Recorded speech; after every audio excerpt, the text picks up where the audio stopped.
So, ito na nga, bumipiyok tuloy. Pumipiyok ka tuloy. So, eto na mga kaiksena, magbalita muna tayo ng ibang maaganapan sa ating bansang mahal na Pilipinas. Oo, eto, wait lang Eto na nga. Oo, wait lang, kumalma ka. So, gusto kong i-share sa inyo mga kaiksena ito. Ano yan, Direk? Yun nga pinost ko sa Facebook page. Bago tayo pumunta dun sa sa main topic natin, ano lang to, good news to at saka pampagood vibes. Ano yan, Direk? Etong bigyang buhay muli ang Ilog Pasig. Anak ng Pasig naman kayo. Tapon doon, tapon dito. Diba?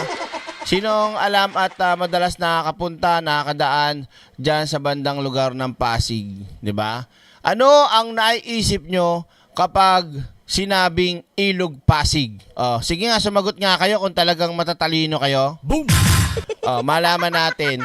Yung mga yung mga pamilyar, yung hindi naman, halimbawa taga Romblon. 'Di ba? Malay ba naman nila? 'Di ba? Sa mga hindi ko nabati, wag ko kayo magtatampo pakulam ko pa kayo. Chai-chair, 'di ba? Pag sinabing Ilog Pasig, ano naiisip nyo kagad? Sa mga anong araw, ano naiisip nyo? Sige, sagot. Ay, ang bagal naman, Yako na nga. Boom! Aray ko. 'Di ba? Madumi, mabaho, 'di ba? Tapos Makati. 'Di ba? Talagang pag dumadaan ka diyan, makikita mo puro water lily. Bukod sa water lily, maraming mga doon, unidentified floating kineme. 'Di ba? Ako direct lagi nadaan sa Pasig, nasa Pinas Pami, lalo dyan sa Pasig Palengke, sikat na bilihan. Oo nga. So, 'di ba? Ngayon mga kaiksena, dahil sa gobyernong ito at sa tulong at sa pangasiwa ni First Lady Lisa Marcos, mga kaiksena, nako, gumanda ng gumanda at marami ang nabigyan, mga kaiksena, ng trabaho diyan. Bukod sa maganda ng pasyalan, tambayan, makaka-attract pa ng mga turista para diyan iba yung nakikita ko na nga diyan, nagpo-photoshoot, kung ano-anong mga iba nagba-vlog, iba habang kumakain, talagang F na F nila yung ganda ng lugar. 'Di ba? So, maiksi lang 'to, ipapakita ko sa inyo mga kaiksena. May post naman ako sa Facebook page natin. 'Di ba? Talagang pag naisip mo yung Pasig River, mabaho, madumi at may UFO. 'Di ba? At basura syempre. Eto, palakpakan naman natin mga kaiksena ang gobyerno ni Pangulong Bongbong Marcos. Yan. Pasok. Nakikita nyo yung hanay na mga stall na yan, mga kaiksena? Biruin nyo kung ilan yan. Ang dami yan hanggang dun sa bahay nyo. Ilan ngayon ang mga nagtitinda yan para kumita? Alam nyo, hindi pa nga tapos masyado yan nung nakaraang buwan Ang dami na pumupunta dyan 'Di ba? Isipin nyo yung mga nabigyan ng negosyo, pagkakakitaan. Tapos, mga, yung iba nagbabike, nagwo-walking, 'di ba? So, ang ganda talaga, lalo na pag gabi, mga kaiksena. Tapos, umiilaw pa yung bridge dyan. Talaga nga namang, bonggang-bongga, ang taray. Talagang na-rehabilitate ang Pasig River dito, mga kaiksena. At yung lugar, Pasig River Esplanade Intramuros. Ganda Kung ako dyan, pupunta ako dyan, tapos maglalagay ako ng box. Nakalagay, tip box, tas kakanta ko. Aray ko. Pag wala maglagay, direct, anong wala? Pagka nag-direct Freddy, ako maraming maglalagay dyan. Pero pag ako lang na hindi nyo kilala, tapos maglalagay, baka wala nga pumansin. Pero pag, si direct kumakanta rin sa Pasig, Pupunta kayo, hindi? Siyempre pupunta kayo. Pag hindi kayo pumunta, kukulamin ko kayo. Aray ko. Diba? Oh. Ayun, ano sabi doon? Wait lang. Bigyan buhay muli ang Ilog Pasig. Vendor kiosk, turnover ceremony. Kita nyo, binigay lang. Ano ba naman yung buhay na yan, oh? Libre pala. Oh my God. Boom! Palakpakan naman natin. Magagalit na naman si Amy Marcos dito kay First Lady. Magalit na naman si Baba niyan. Gagawa na naman ng video yun. Diba? Oo. Uy! Kimchi ramyun. Uy, alam, masarap pa ako niyan eh. Masarap pa ako magawa niyan. Uy, pang Korean to. Oh. Uy, may mandu, tsaka chapje, tsaka may tteokbokki oh. Boom! Aray ko. Oh, bakit? Hindi nyo ba alam yung tteokbokki? Si Marites kaya mahilig kumain ng tteokbokki. Ako hindi ako mahilig kumain ng tteokbokki. Aray ko. Hindi ako mahilig dun. Mahilig ako sa kimchi, tsaka sa ano, yung tag dito, pyoe jangguk, tsaka yung mga sabaw-sabaw nila na may mga karne. Si Marites lang mahilig dyan, pero ako hindi. Oo. Yan, pero masarap daw talaga yan, tteokbokki. Oh, sino alam yon? Oh. Oh, ano naman iniisip nyo? Bastos nyo? Boom! Gawa ano yon sa rice cake yon, rice cake. Tas para siyang ano, para siyang kakanin sa atin, pero para siyang bilo-bilo, ganun. Pero rice cake nga eh. Kaya lang maanghang yung sauce niya, spicy po BMB.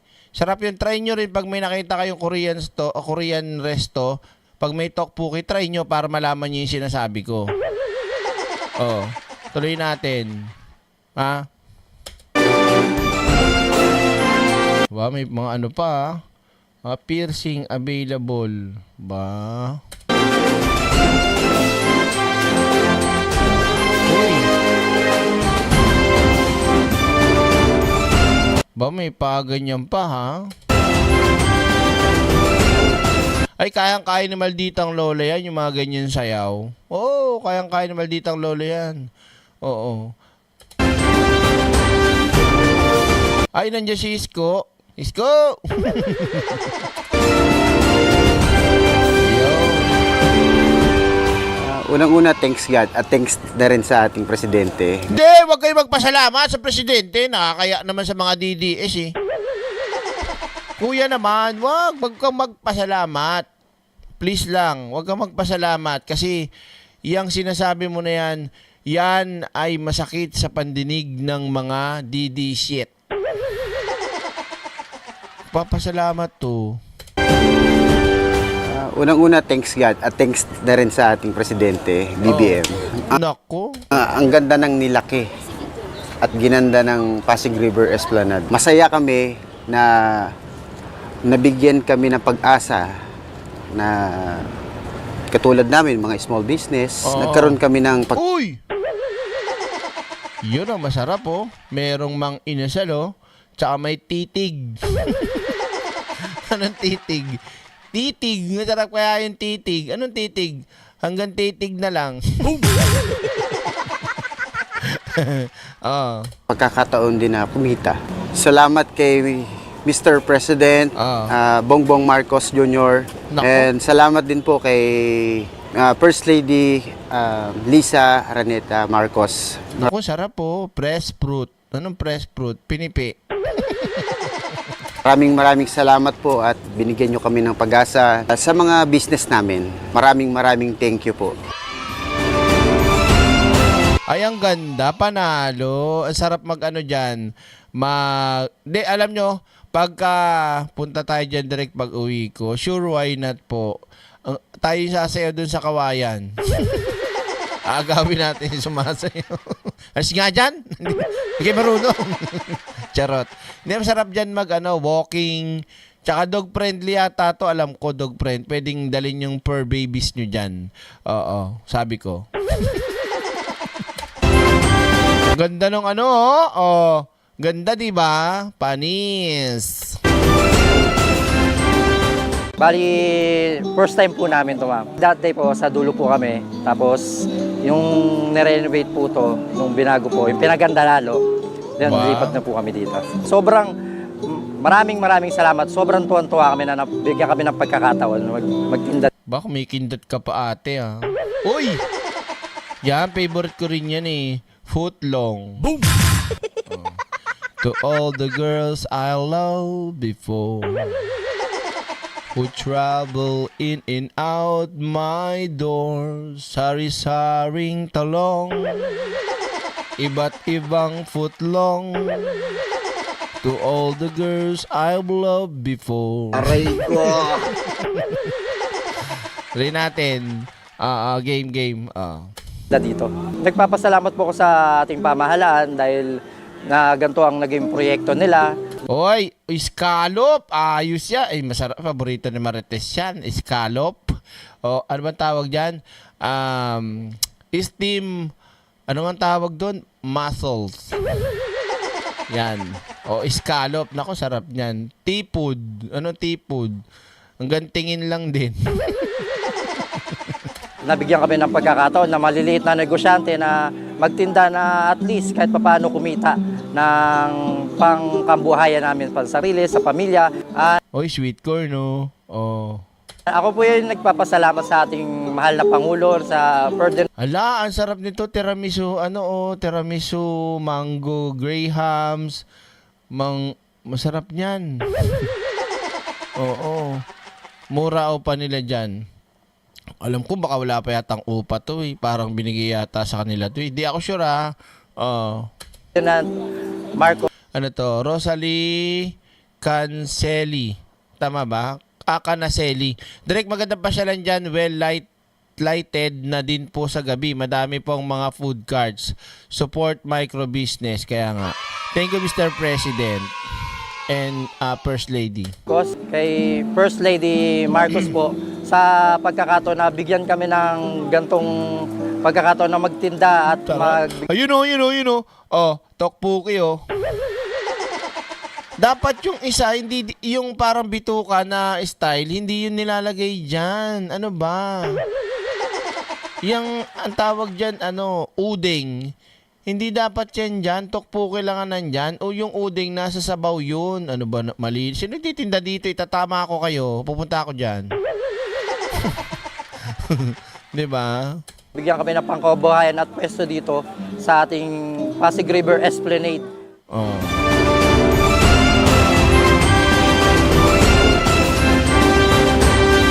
Lalaboy nga kami dyan one time. Dadali namin si Siopaw. Ganda. Punta kami dyan. Magagrab kami. Hindi kami pwede sa motor. Mahuli kami ng LTO. Ayan. Palakpakan natin mga ka-eksena, di ba? Napakaganda na naman ng isa namang nagawa ng ating gobyerno. Thank you Mr. President and First Lady Lisa Araneta Marcos. Thank you po sa inyo.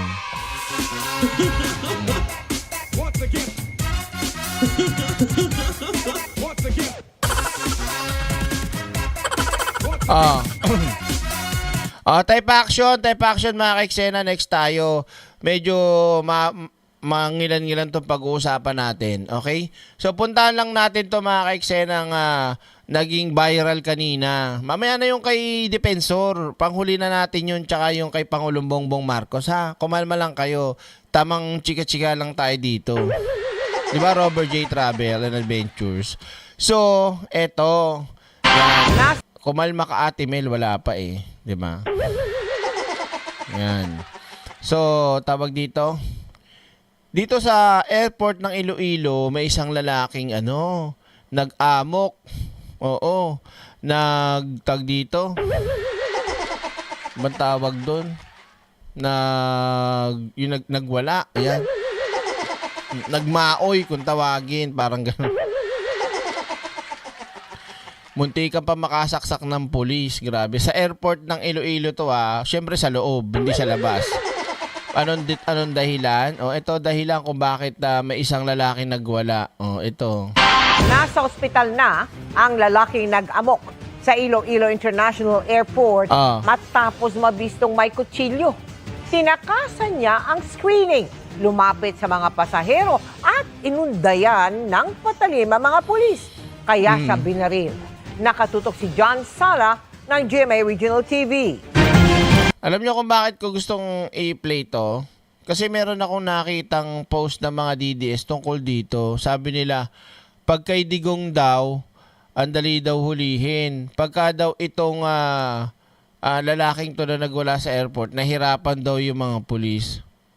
Nakuha niyo yung logic nila doon? Ang bobo lang, no? Boom! Diba? Di ko natanda kung sino nag-post o nakita ko lang, sabi nila, dyan sa video na yan. Tignan mo, pagka si Duterte o si Digong, si Tatay Digong ang kukunin, huhulihin, ang bilis lang, ang dali lang. Pero kapag itong mamang may patalim sa airport, hindi nila makuha kaagad. Napaganto na lang ako sa sarili ko. Ang bobo talaga. Boom! Diba? Oh. Nabalot ng tensyon at takot ang pre-departure area ng Iloilo International Airport kahapon. Tingnan nyo si Digong nga, di ba? Ang daming pautot, ang daming request, ang daming paantala, di ba? At saka, yun walang kahit anong gamit yun, kundi sila lang. Di ba? So, inabot ng ilang oras. Ito pa kaya? Ito may armas na dala. Siyempre, hanggat maaari, hindi nila masaktan itong nag-aamok, mahuli nila ng matiwasay.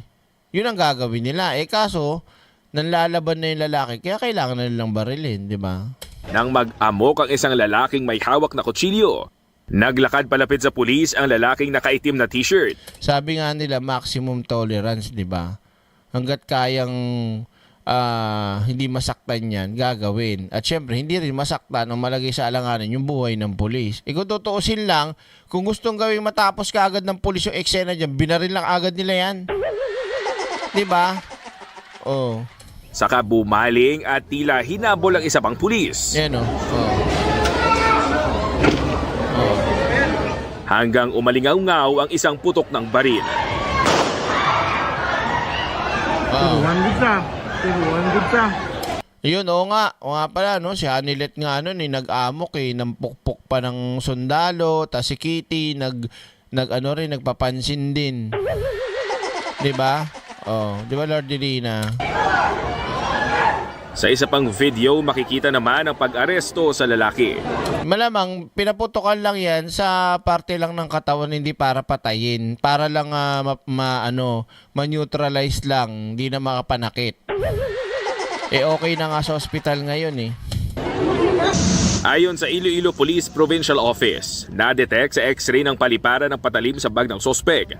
Nang i-inspeksyonin na sa screening area, tumakas daw ang sospek bit-bit ang kanyang bag at saka inilabas ang patalim.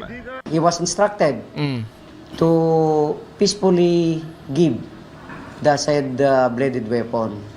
But Pero, itong suspect natin, naglakad palayo papunta sa mga passengers. Nung i-attempt na kunin ng ating kapulisan, inundayan na itong pulis natin several times, prompting the aviation police to draw his firearm and shot once yung kanyang shoulder. Dinala ang sospek sa ospital at nasa maayos ng kondisyon. Hindi pa raw natutukoy ang dahilan ng pag-amok nito dahil hindi nakikipagtulungan sa pulisya. Ako, feeling ko, iniwan ng jowa. Joke lang. Pero ayon sa isang pasahero, bago pa man nangyari ang pag-amok, tila hindi na mapakali ang sospek. Baka masakit ang tiyan, hindi madumi.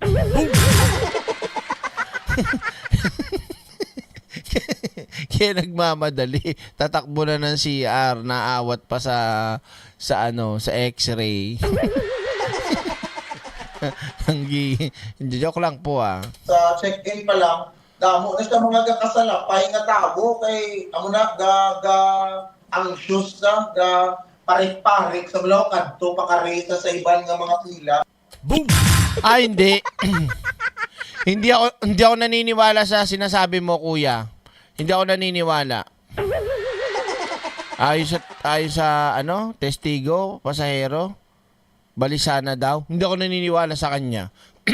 Sa tingin nyo, bakit?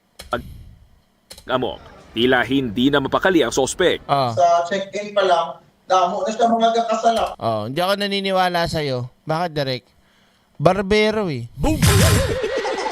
Easy. Aray ko.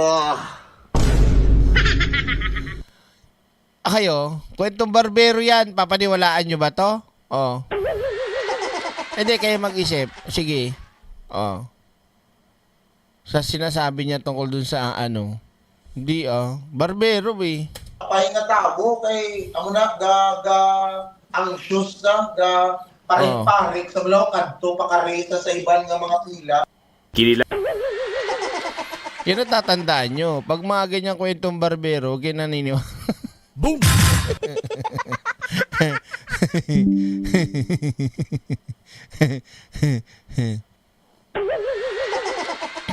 Kilala ng mga otoridad ang sospek bilang isang security guard sa Cebu City.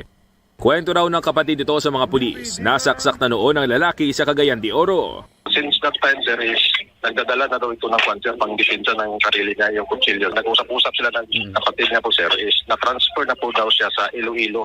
Dahil sa insidente, pinag-aaralan ng Civil Aviation Authority of the Philippines na ibalik ang initial screening sa main entrance ng airport. We will have to meet and try to evaluate mga risk assessment again, and for whatever is good, kung anong mga recommendations nga matabo, we will make sure na hindi na maliwat. Iniimbestigahan na rin ng PNP ang di pinangalanang pulis na bumaril sa lalaki dahil sa pagpapaputok sa gitna ng maraming tao. Magkakaroon ng moto proprio ang ating Internal Affairs Service. So, it's not me to determine if may na-violate yung police natin. Mula sa GMA Regional TV at GMA Integrated News, John Sala. Nakatutok, 24 oras. Yan maliwanag Huwag niyo muna i-judge yung lalaki. Baka hindi naman DDS yun. O, halika na. Punta na tayo dito. O, sa mga hindi pa naglalike dyan, mag-like na kayo. Punta na tayo kay Pangulong Bongbong Marcos. Let's do this.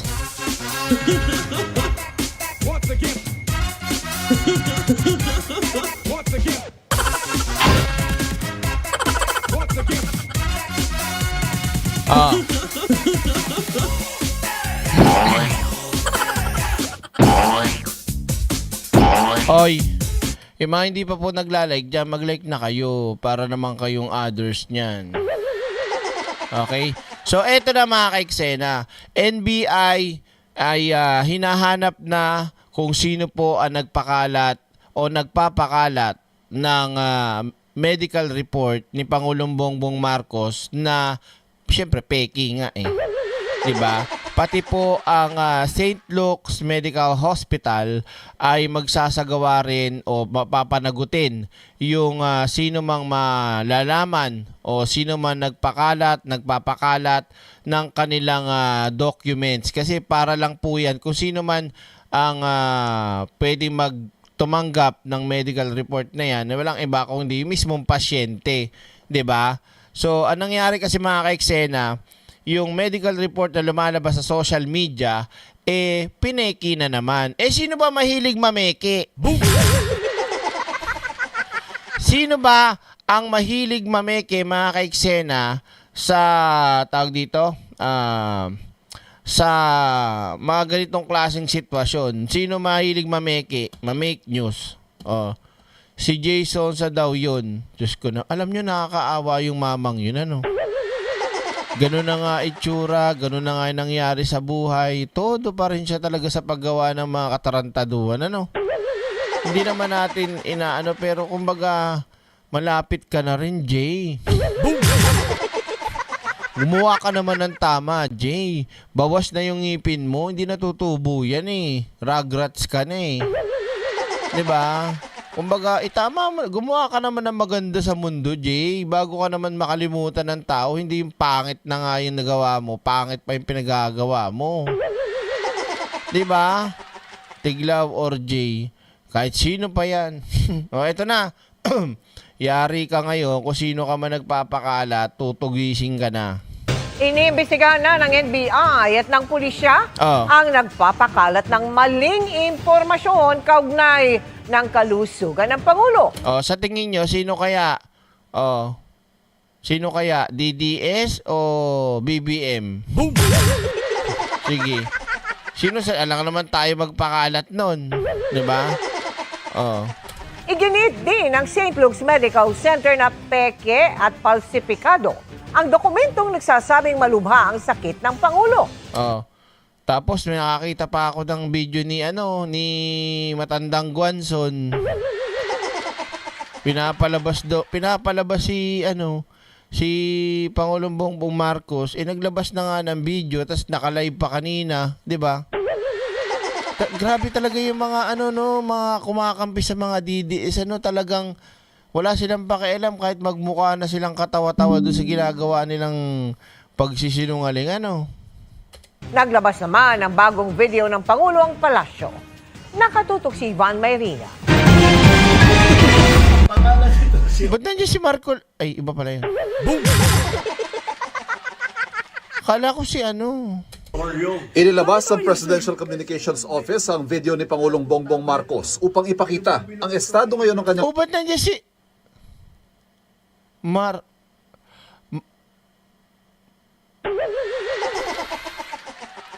Wala lang piluka pero parang si Marco Polo. Aray ko. Charot. 'Di ba? Sige, tuloy natin. ng kalusugan. Kuha ito ni Palace Press. Wala ka, magagalit na naman sa'yo, Atty. Claire, yung mga DDS niya, no? Sabihin na naman sa'yo, lalo na si Chavit Singson. Alam mo, girl. Ikaw, girl. Sabi ko, girl, wala ka, girl. Wala. Girl, ikaw. Hindi ka girl. Nila ko, lagot ka, Atty. Claire. Makikita ka na naman ni Chavit niya. Magalit sa iyo yun. Direk, mas cute si Oreo kaysa kay si Marco, not AI Oreo. Oh. Officer Claire Castro, dakong alas 8 kagabi. Kamusta na po kayo ngayon? Okay na.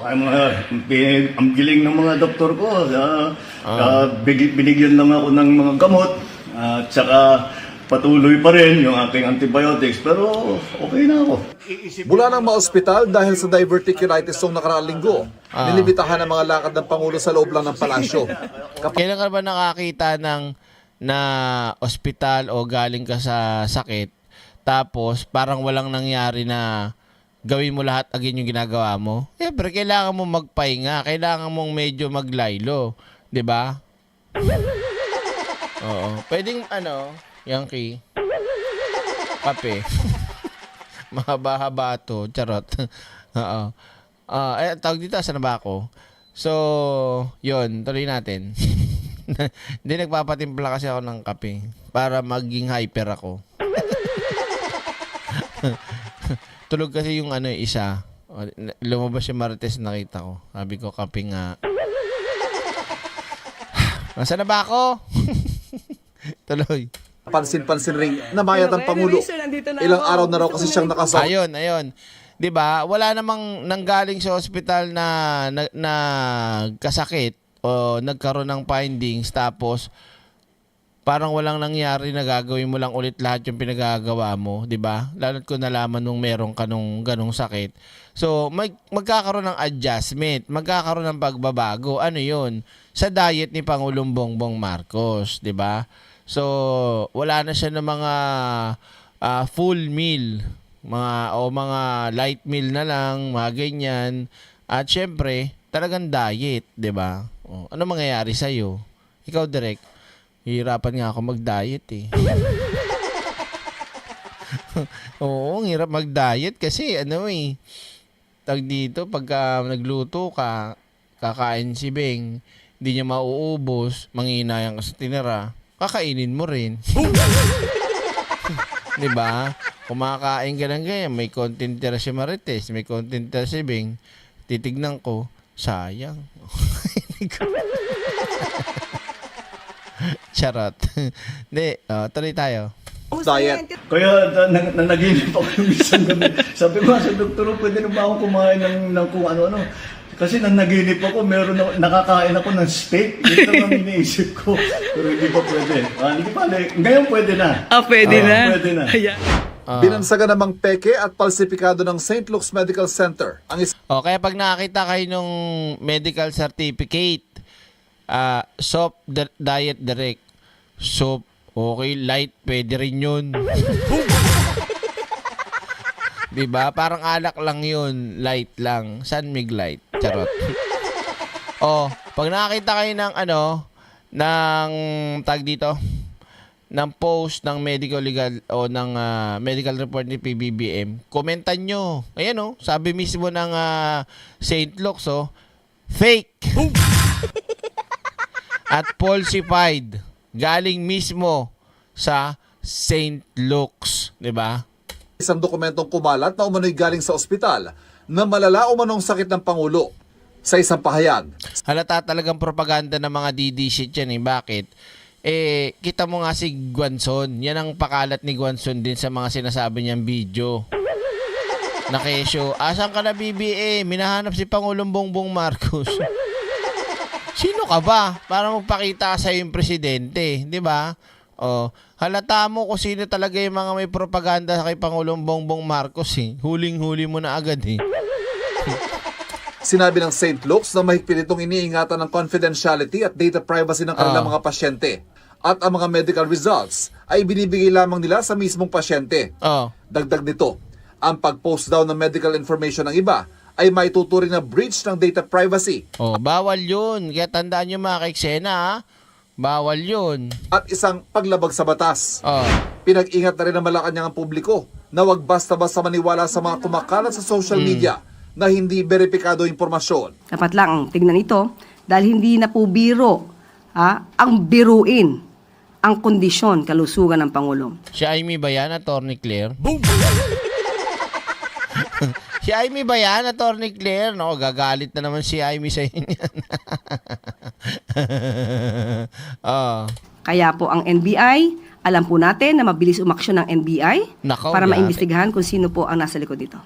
Pinaimbestigahan na rin ito ni PNP Chief Jose Melencio Nartares Jr. sa Anti-Cybercrime Group para mapanagot ang nagpakalat ng maling impormasyon. Patay. Bagamat sinasabing patuloy ang pagbuti ng lagay ng Pangulo. Buti pa si Atty. Claire, nakakaganyan si PB. Ako, malayo ko lang nakita. Hindi naman totally malayo. Siguro mga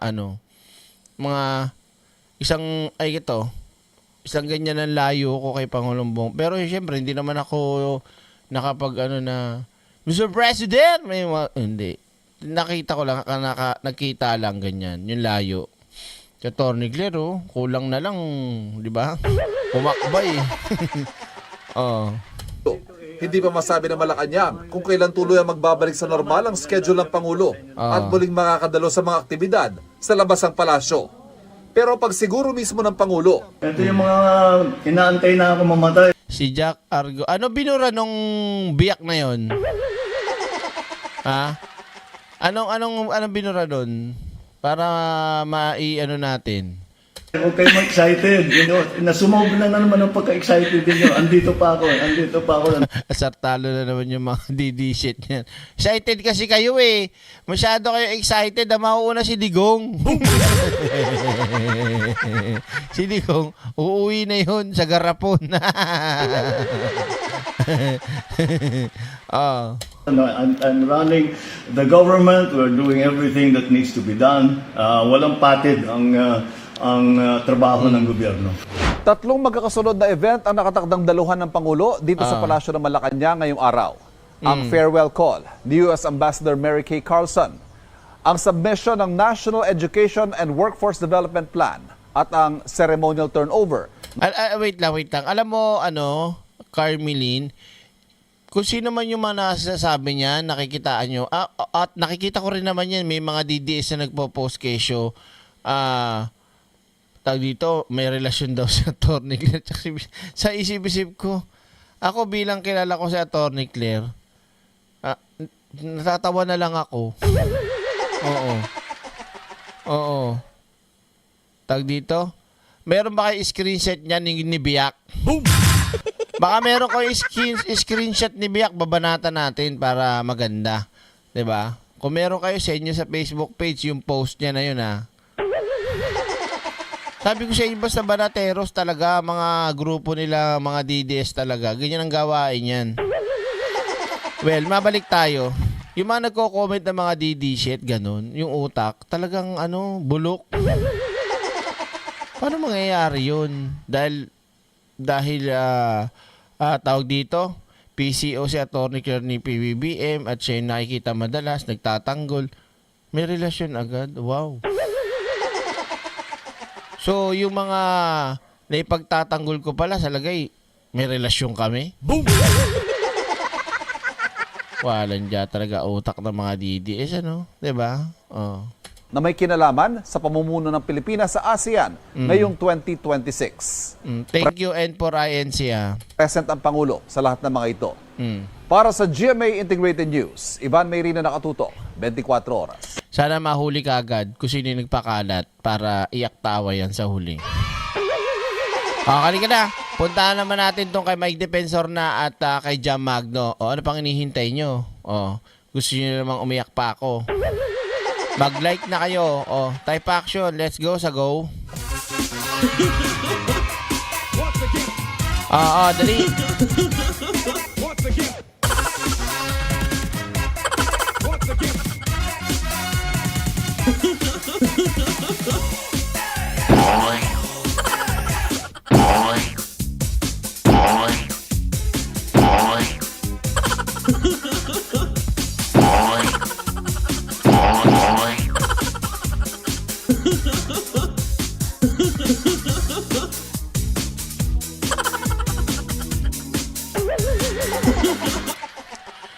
Eto na nga. Boom! Wait lang. Inom muna ako ng kape saglit, ha? Wait lang, ha?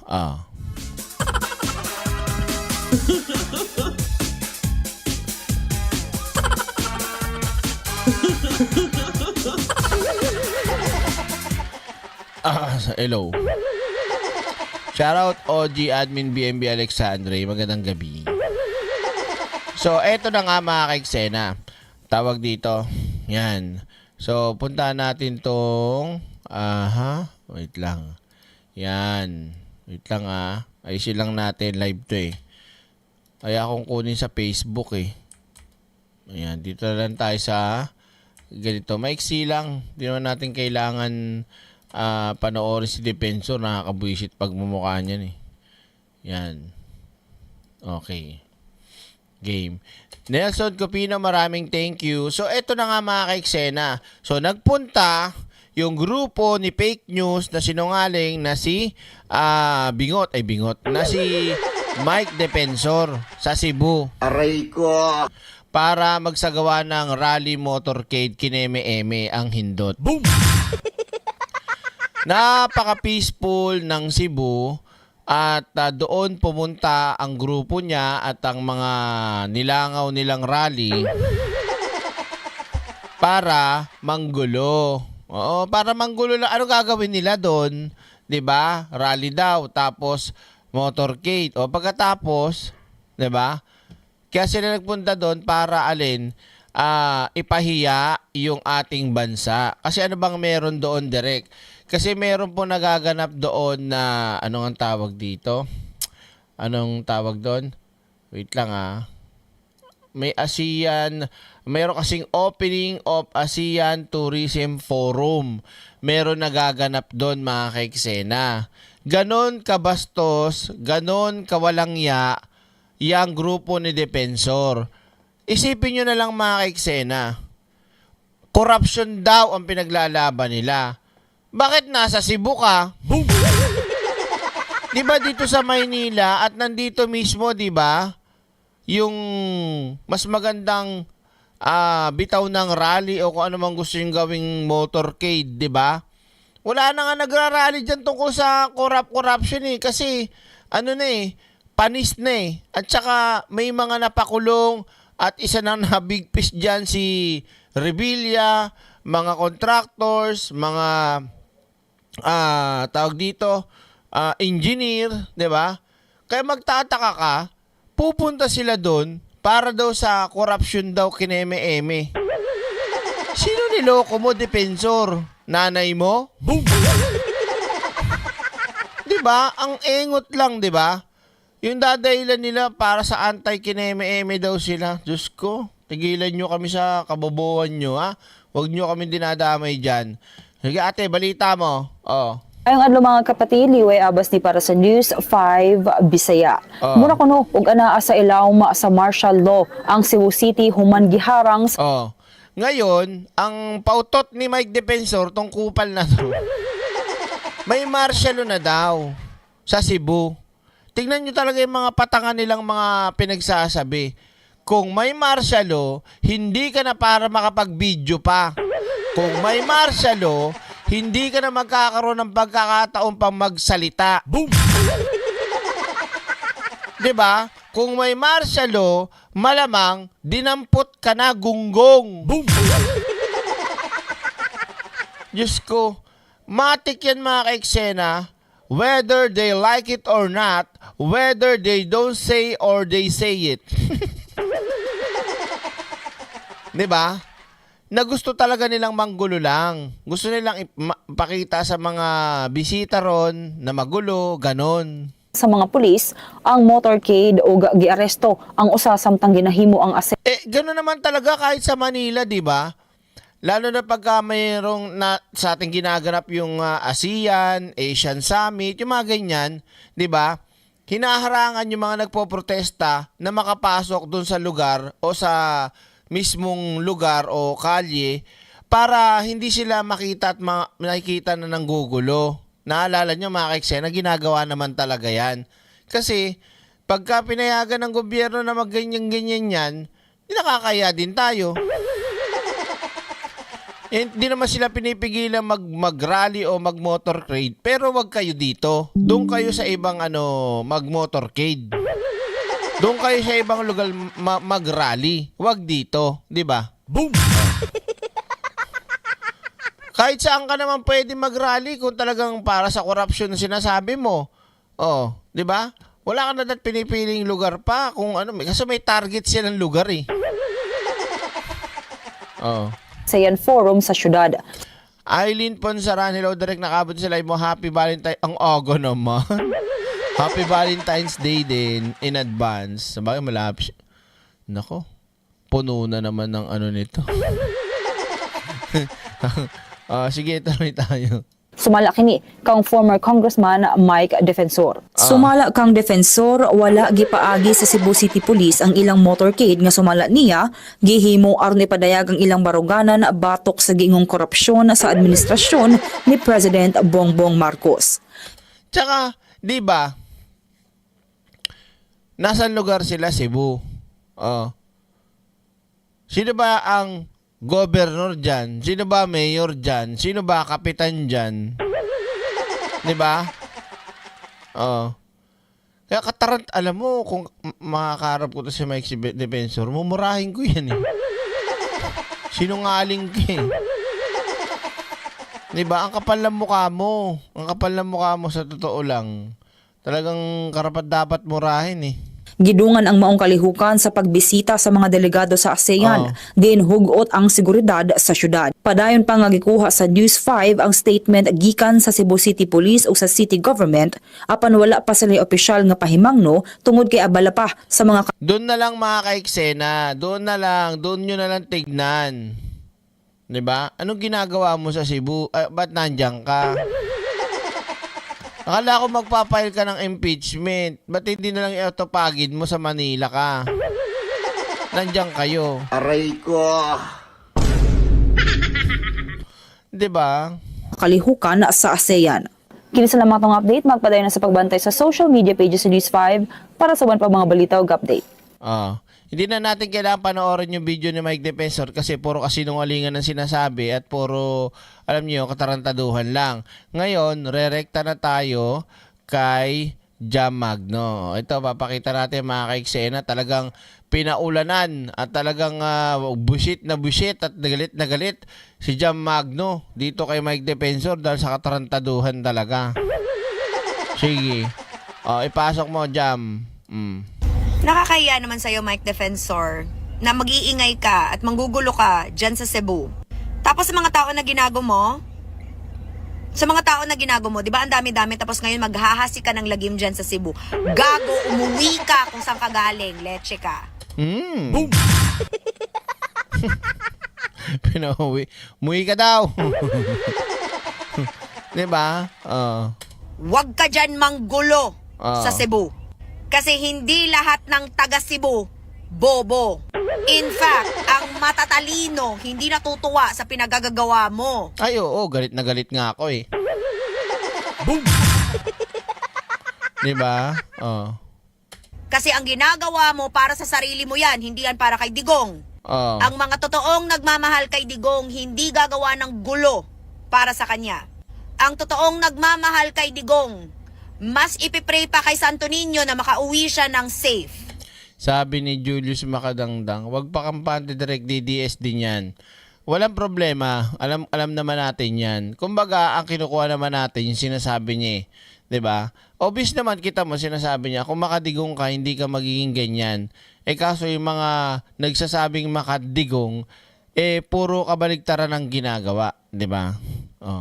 So, may point naman yung sinabi niya. Ang totoo talagang mga Duterte, hindi dapat ganyan ang asal. Kita nyo, lahat ng mga Duterte puro tarantado. Puro lahat may sapak sa ulo, di ba? Kaya ikaw, Mike Defensor, ikaw ang problema. Kaya umuwi ka na, hindi ka dapat andyan, leche ka. Leche ka daw, Mike Defensor. Bingot ka raw. Direk, wala naman sinabing bingot. Ay, wala ba? Di ako na nagsabi. Aray ko. Diba? Narinig mo ako? Ulitin ko pa. Sa tanang DDS nga gusto magsaba-saba sa atubangan sa New Star to protest your corruption, Huwag kang kasi magbisaya naman. English na lang. Maintindihan ko pa yun. Napaka-basic lang ng English para sa akin eh. Diba? it does not show the corruption. It shows unsa mo kabastos og pagpakauwaw sa Cebu because of what you are doing. 'Di ba? Ano daw? Direct yan naging sakit ng presidente, diverticulitis. Nagkaganyan ako dito sa US. Amoxicillin lang katapat niya at hindi pwedeng kumain ng may mga seeds. Correct, direct. Puro baloktot ang isip. Sabi ko naman sa inyo eh. You do realize that the ASEAN Forum is going to bring attention to the Philippines, and what you are doing is negatively impacting it by honking your horns. Asa dapit gibutang ang imong utok, June. You are... Ito pa, dagdag ko sinasabi niya. So, merong ASEAN Tourism Forum. No, alam niyo naman kung para saan yun. Ngayon, kung ikaw hindot ka, Mike Defensor, leche ka, sabi ni Jam, para sa bayan. Ngayon, kung para sa bayan ka, pasok din doon yung para sa tourism ka rin. Kasi kung para sa bayan ka, tutulungan mo na mas lalong gumanda o umangat ang turismo sa bansa. Tama? Am I right? Am I left? Ngayon, kung gusto mo umangat at gumanda ang turismo sa bayan, so ang ipapakita mo, puro mga nice and positive. Ngayon, kung ipapakita mo negatibo, impact at hindi maganda na nag-aaraling ganyan, dami mo sinasabi, pati yung presidente, dami mo sinasabi, wala kang ebidensya, at magbububusi na kayo, ano sa tingin mo magiging dating sa mga turista o sa invited guest dyan sa ASEAN Tourism Forum? Diba? O ngayon, paano mo sasabihin para sa bayan kang leche kang hindot ka? Boom! Aray ko! Diba? Paano yung mata direct? Diba basic lang? So hindi talaga to para sa mga, hindi talaga para sa bayan, para sa bansa, itong hindot na si Mike Defensor. Kung hindi, pansarili niya lang, pampasikat. Tsaka ba tatakbo sa Cebu? Ang engot mo naman. Diba? Hindi, ito yan ASEAN Tourism Forum ang meron dyan, mga kaiksena, ang alam ko. Going to cause a scene in front of all of our guests from the ASEAN just so you can show them unsa ka kabastos. Because it doesn't show corruption. It just shows your kabastos. Okay? The event in Newstar is supposed to be something that brings in positivity into the Philippines, something we desperately need now. And yet, kamong mga taga Cebu, magpakauwaw mo, ngawa mo sa lugar. Huna-huna ako, no, gamitig utok na, June.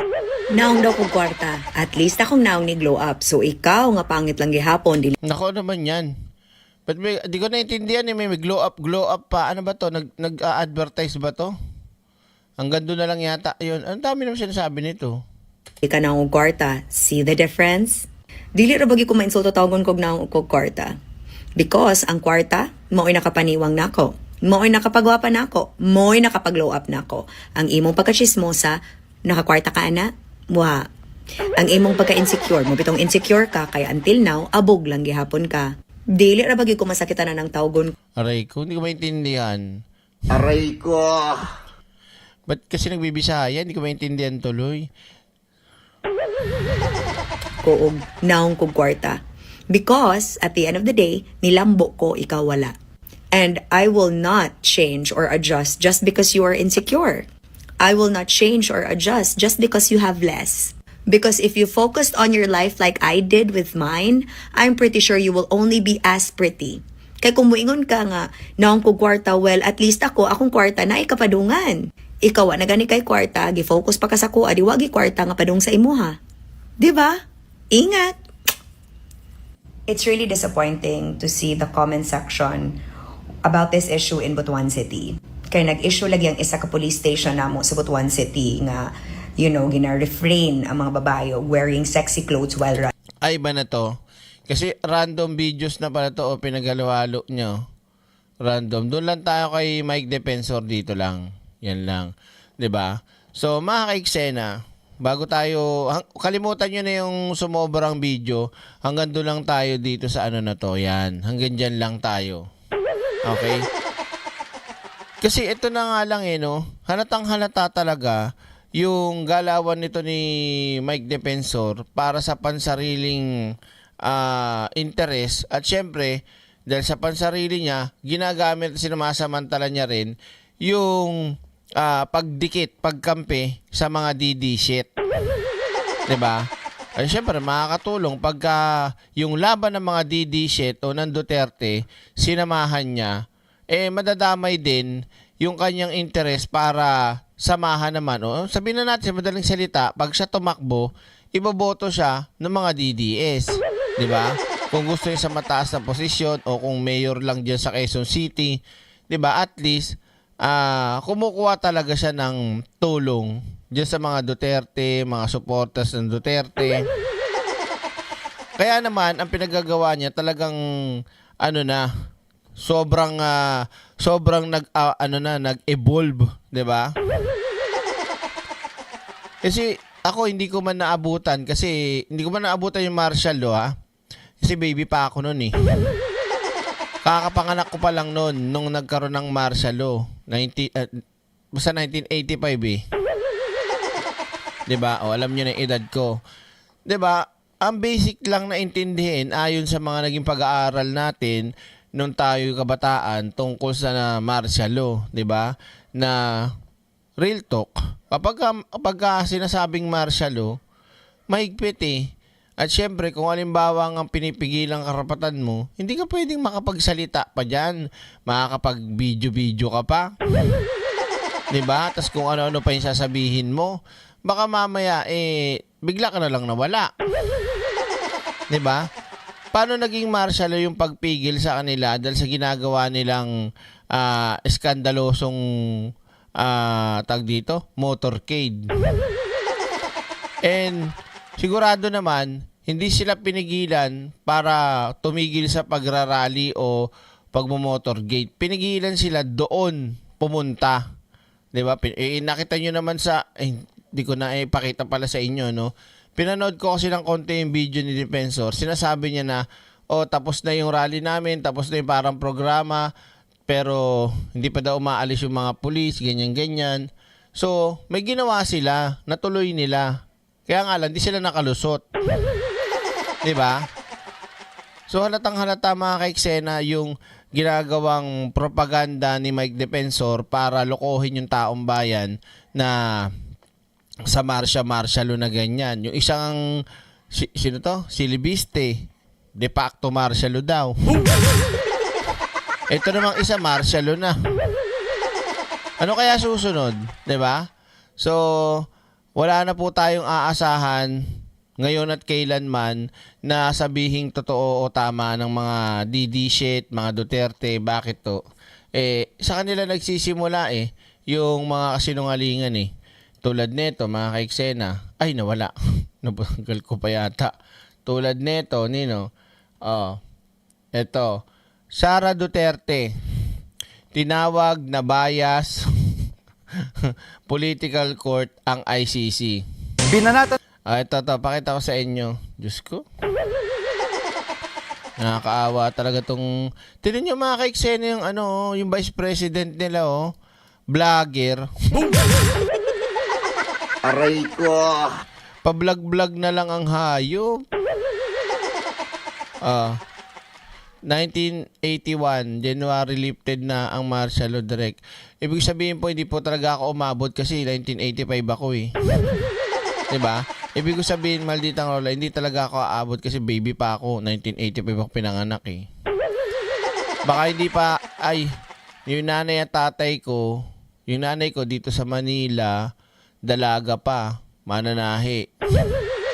Tapos yung tatay ko nasa Bicol pa. Oo, hindi pa nakakaluwas ng Maynila yung tatay ko. Kaya hindi pa ako nabubuo that time. Hindi, joke lang. Ito na. Tignan nyo naman si Sara dito, Ang taray. Naka-iPhone 17 ang luka. Paano ba naman di makaka-iPhone 17 yan? Ang dami na nakaw na pera niyan. Aray ko. Doon lang sa laptop, overpriced. Confidential pa, magkano? Diba? Diyos ko. Baka nga, direct, secret. Ito na, pakinggan natin mga kaiksena, Sabi ni Sara, bias daw ang political court. Tinawag na bias political court ni Sara ang ICC. Ngayon, connected ngayon to doon sa pinapakalat ni Auntie Joey na hindi naliligong vlogger. Diba? Ano sabi ng vlogger ng Sandidi shit, yung hindi naliligo? Ano daw, binabayaran daw ang ICC para gawin ang gusto kung sino man na nagbabayad. Halimbawa, may nagbayad na bansa sa ICC, susundin daw ng ICC. Sabi nung vlogger na DDS na hindi naliligo. Si Sara, parehas lang din sinasabi nila Tuloy natin. Pasok mo. Binanatan ni Vice President Sara Duterte ang International Criminal Court o ICC. Bias daw ito at hindi mapapagkatiwalaan. Live mula sa TV5 Media Center, nangungunin sa balita si News 5 Justice Correspondent Camille Samonte. Camille, bakit nasabi ni VP Sara na hindi patas ang ICC? Jiggy, ayon kay Vice President Sara Duterte, nahusgahan na raw kasi agad ng hukom ang kaso laban sa kanyang amang si dating Pangulong Rodrigo Duterte. Para talagang hindi abogada si Sara, no? Aray ko. Hindi. Tignan nyo yung pag-iisip niya. Yung kay VP Sara, hindi raw maituturing na Court of Justice ang ICC, kundi isang bias political court.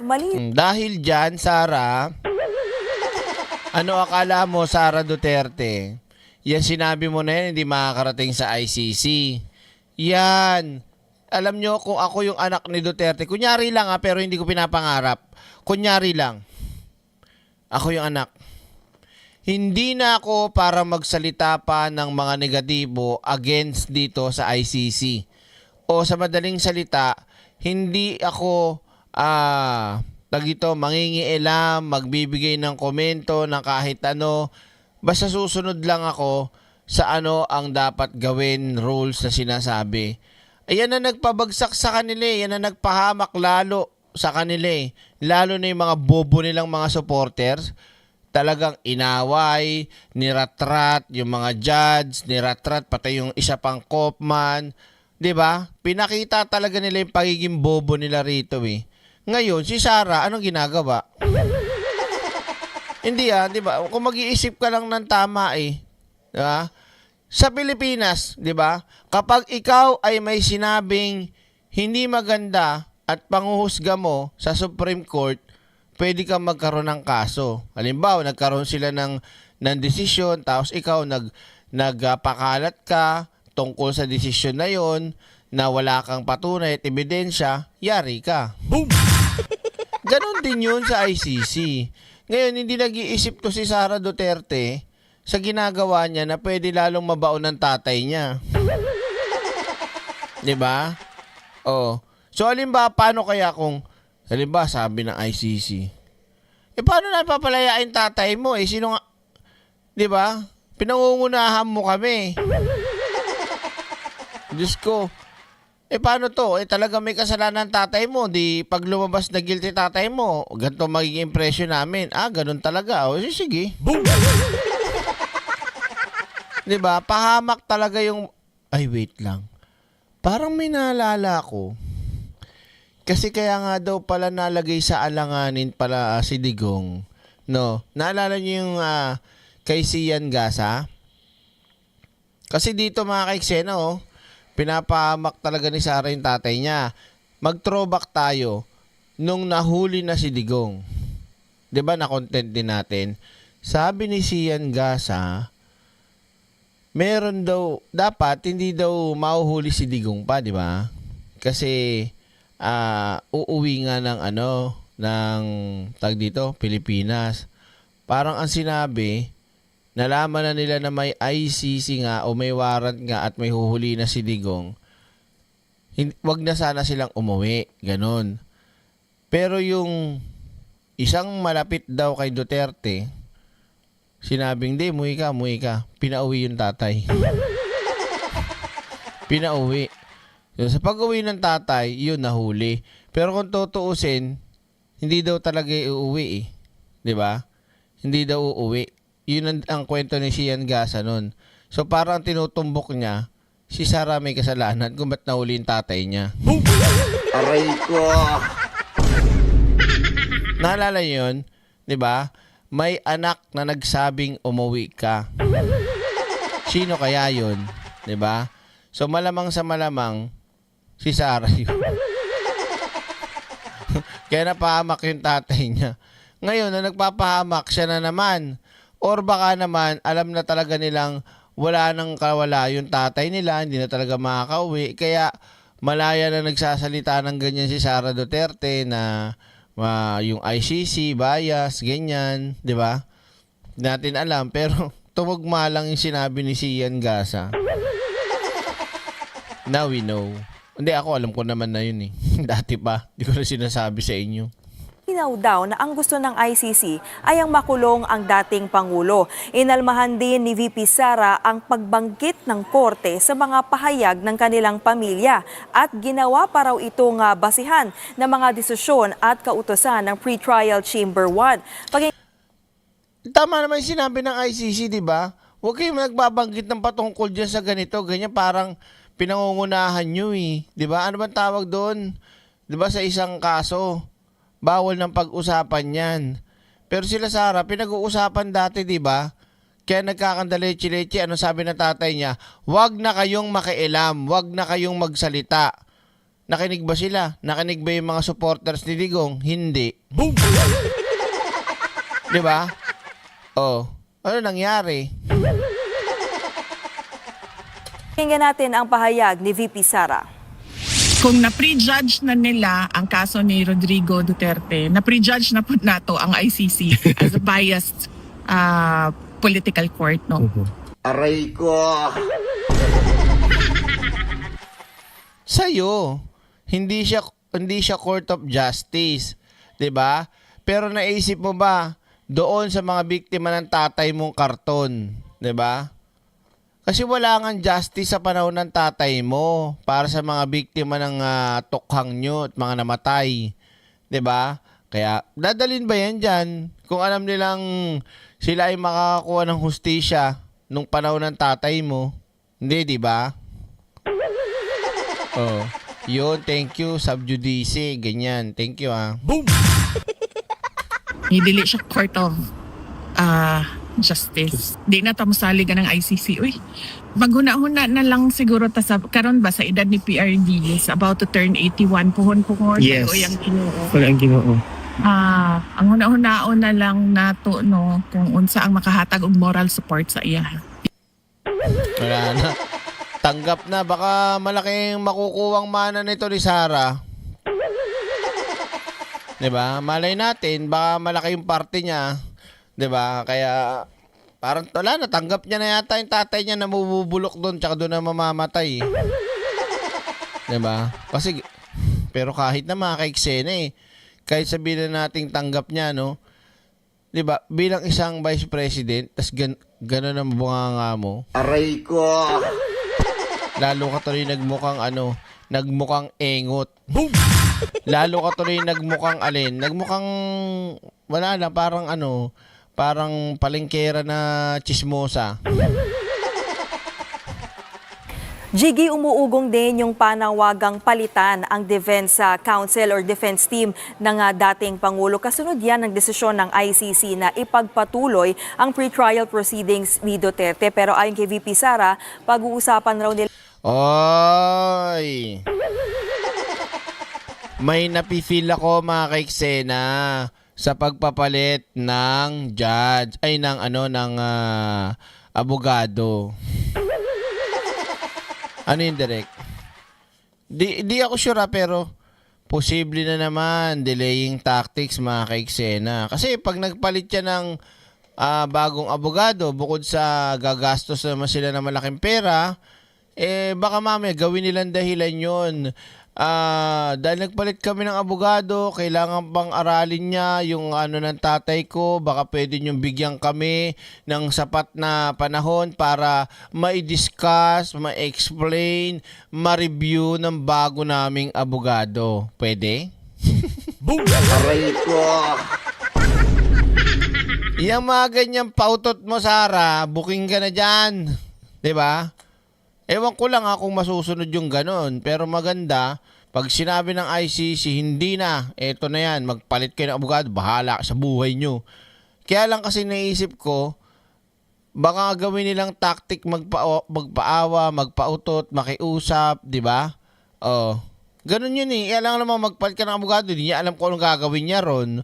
Ngayon, sasabihin ngayon ng abogado sa judge kunyari, Ma'am, sir, ako po yung abogado na bago ng mga Duterte. Yes, naintindihan ko po. Hingi po kami ng kahit maiksing panahon para ma-review ko po ang kaso ng aking kliyente. Boom, tatagal na naman. Diba? Aray ko. Kaya, basang-basa mo yung galawan no? Diba? Grabe talaga kung gaano ka talaga kawalang talaga itong mga Duterte. Di ba? Nila ito ng kanyang ama kapag dinalaw niya muli ito. Jiggy?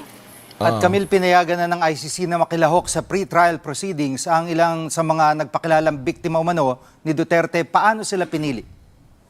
Jiggy, sinuri ng ICC Pre-Trial Chamber 1 ang higit 300 victim applications na isinumite sa registry ng korte. Hinati ito sa 3 grupo. Ang Group A, ito yung mga pasok sa definition ng victim ng ICC. 29 na individual ang pinayagang makilahok sa pre-trial mula sa grupong ito. Mas maraming aplikante naman ang pinayagang makilahok sa ilalim ng Group C. Sila yung mga partially approved. Ang Group B naman ang nireject talaga ng chamber dahil hindi napasok sa saklaw ng kaso. Kasabay nito ay tinukoy naman sina Attorney Joel Butuyan at Attorney Gilbert Andres at isa pang abogado mula sa Office of Public Counsel for Victims para maging abogado at kinatawan ng mga biktima ng ICC. Sinabi ni Attorney Andres na hindi pa haharap ang mga testigo sa confirmation of charges hearing na magsisimula nga sa February 23. Umaasa raw ang mga biktima na uusad ang kaso sa aktwal na paglilitis at makukuha nila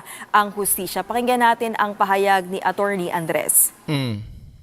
Based dun sa mga naging practice po sa pre-trial proceedings, very rare po na merong live in person na witnesses.